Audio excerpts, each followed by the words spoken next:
হনুমানের কবজায় mobile phone, ফেরত পেতে কালঘাম ছুটল বর্ধমানের বাসিন্দা। হনুমানের হাতে স্মার্টফোন, আর সেই ফোন নিয়ে ব্যস্ত হয়ে পড়ল হনুমান। এই পর্ব চলল ঘন্টা খানেক ধরে। ফোন ফিরে পেতে তোষামদ চলল। শেষমেশ ক্লান্ত হয়ে মোবাইল ছাড়ল হনুমান।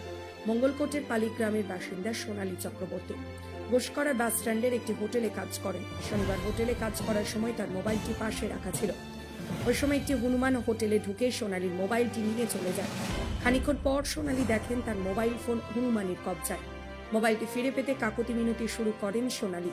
তাতেও কোনো কাজ হয়নি। বিস্কুট, চপ, ফুলুরি, কেক, কলা নিয়ে সোনালী সহ বাজার ব্যবসায়ীরা করজোড়ে দাঁড়িয়ে থাকে পবন নন্দনের সামনে। কিন্তু খাবার খেলেও মোবাইল হাতছাড়া করেনি সে। ডান হাতে সযত্নে মোবাইলটি ধরে বাঁ হাতে খাবার খেয়েছে, রীতিমতো আয়েশ করে।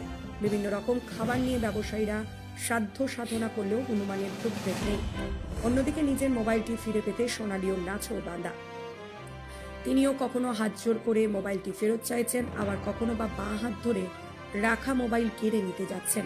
কিন্তু এত কিছুর পরেও পবন পুত্র অনমনীয়। সে বাঁ হাতে মোবাইল ফোনটি শক্ত করে ধরে মনের আনন্দে নিজের পছন্দ মতো খাবার খেতে ব্যস্ত। মাঝে মধ্যে অপছন্দের খাবার আবার মুখে দিয়ে ছুঁড়ে ফেলে দিচ্ছে। এদিকে সোনালীও ঠায় দাঁড়িয়ে আছেন। হাত থেকে কেড়ে নিতে গেলে সোনালীকে তেড়ে যায় হনুমানটি। তবে শেষ পর্যন্ত ক্লান্ত হয়ে পিছু হটে। মোবাইলটি দোকানের চালে রেখে চলে যায়। তবে সোনালীর মোবাইল ফেরত পেতে অনেক কসরত করতে হয় ঘোষকরা বাস স্ট্যান্ড সংলগ্ন এলাকার ব্যবসায়ীদের।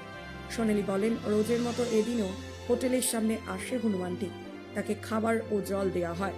খেয়ে দিয়ে সে আমার মাথায় হাত দিয়ে আশীর্বাদ করে। হোটেল থেকে বের হবার সময় আমার মোবাইল ফোনটি নিয়ে যায়। সঙ্গে সঙ্গে আমি বেরিয়ে এসে সবাইকে বলি। সবাই তখন মোবাইল ফেরত দেওয়ার জন্য ওর কাছে গিয়ে কাকতি মিনতি করে, খাবার দেয়, কিন্তু তাতেও কোনো কাজ হয়নি। শেষে মোবাইলটি দেয়, তবে ঘন্টাখানেক পর। আমি গরিব মানুষ, মোবাইল না পেলে আমার প্রচুর ক্ষতি হতো।